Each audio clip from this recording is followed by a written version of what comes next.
had Medicaid. So even though I pay for it Healthy Kids or whatever I pay for it monthly, a substantial amount I might add, because she's under a certain age, they still considered it under that Medicaid list, which thank God they did, because I actually had some leverage there, which I needed to use in the end. So it was sent to Dexcom. Dexcom sent the pre-authorization over to another company who was the distributor and the one that normally handled Medicaid pre-authorizations. Then that company then sent it to another company who handled pre-authorizations for my insurance company. And it sat there for about 2 or 3 weeks.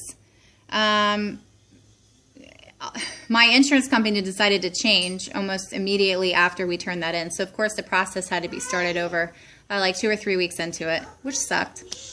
But then my pre-authorization sat at this company that that my insurance company used for the pre-authorizations. And come to find out, when the supplier called to check on that pre-authorization, they said, oh, they ended their contract with us months ago. We don't do the supplies for them anymore. We don't do the pre-authorizations for them anymore. So my supplier then ended up having to restart that information all over again, you know, that submission all over again, and it started that process over. In a good situation, you're looking at, and I would say excellent situation, you're looking at 3 to 4 weeks. Mine took 3.5 weeks, and then I will spare you the whole story of how horrible that circumstance was. But you know, I still have not gone for my Dexcom training. So even though I have my machine and my daughter has been approved after a long struggle, I have not gone through the diabetes center to have the education training because they didn't have one available until next week. So I've had my Dexcom now almost 3 weeks, and it's been over 4 months since I started the process. There are many nights that I could have used that Dexcom to know whether or not my child was trending up or trending down. And many times I could have saved my daughter, you know, a prick on her finger.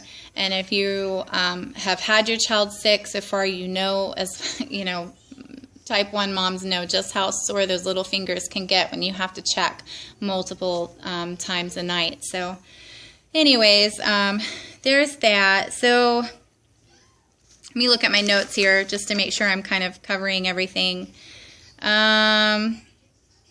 So yes, you want to know about the test. You want to go ahead and get your CGM. Oh, the other thing is most endocrinologists actually have spare meters on hand.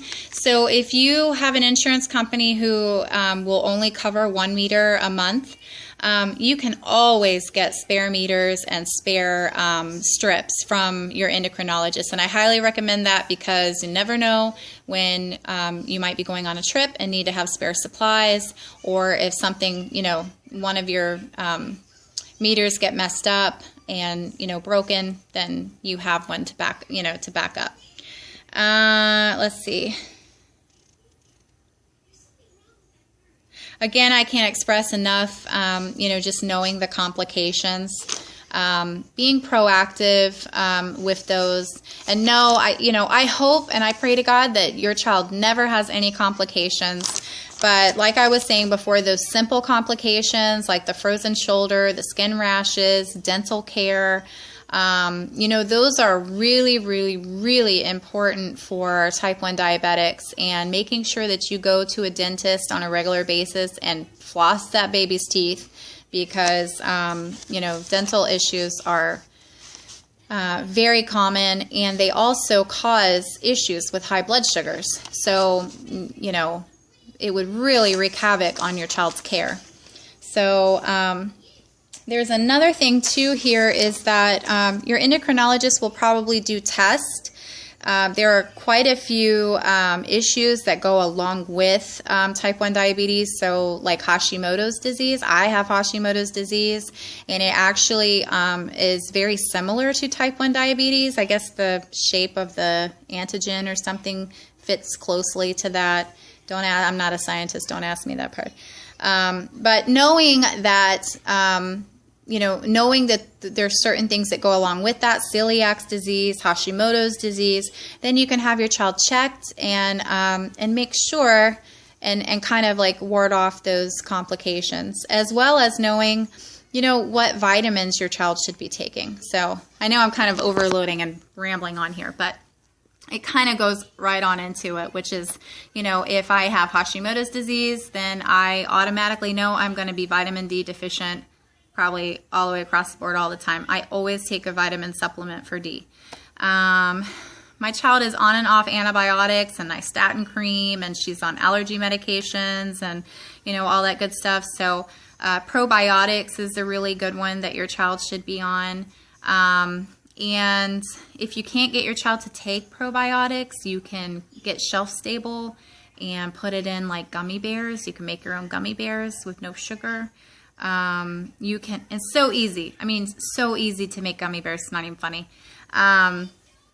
You can also, oh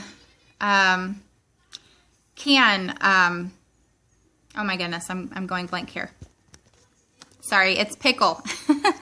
So pickle certain foods, and that fermentation is excellent for natural probiotics. So that's another thing my daughter really, really likes. So let's see. Oh, know all of your over-the-counter medications have sugar in them. A lot of them have sugar in them. So you actually physically have to ask the pharmacist what the ingredients is in the medication, because you might, for instance, myself, I give my daughter, 2 different allergy medications before she goes to sleep.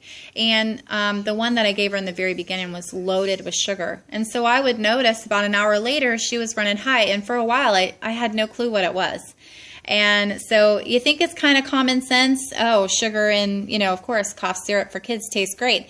But it just didn't click, right away. So just be mindful of that. All of the over-the-counter stuff that you think, is safe is not. It's going to affect your child's blood sugars. And also sugar-free doesn't necessarily mean, that brings me to another point, sorry. Sugar-free doesn't necessarily mean that it's carb-free. And so a lot of sugar-free stuff actually has a sugar additive that will cause a spike in sugar. So you have to be very, very careful and diligent about Googling and looking up the ingredients in certain foods, and don't just assume because it's sugar-free that it will not affect your child's blood sugars, because it absolutely can. So I know that's probably a lot of information. I am sure that, there'll be plenty of comments in the bottom. If you other type 1 moms or dads have any information as far as what's a good thing to discuss in your first endocrinology appointment, that would be great. Put them down in the comments and let's help these parents out. All right, thanks. Bye.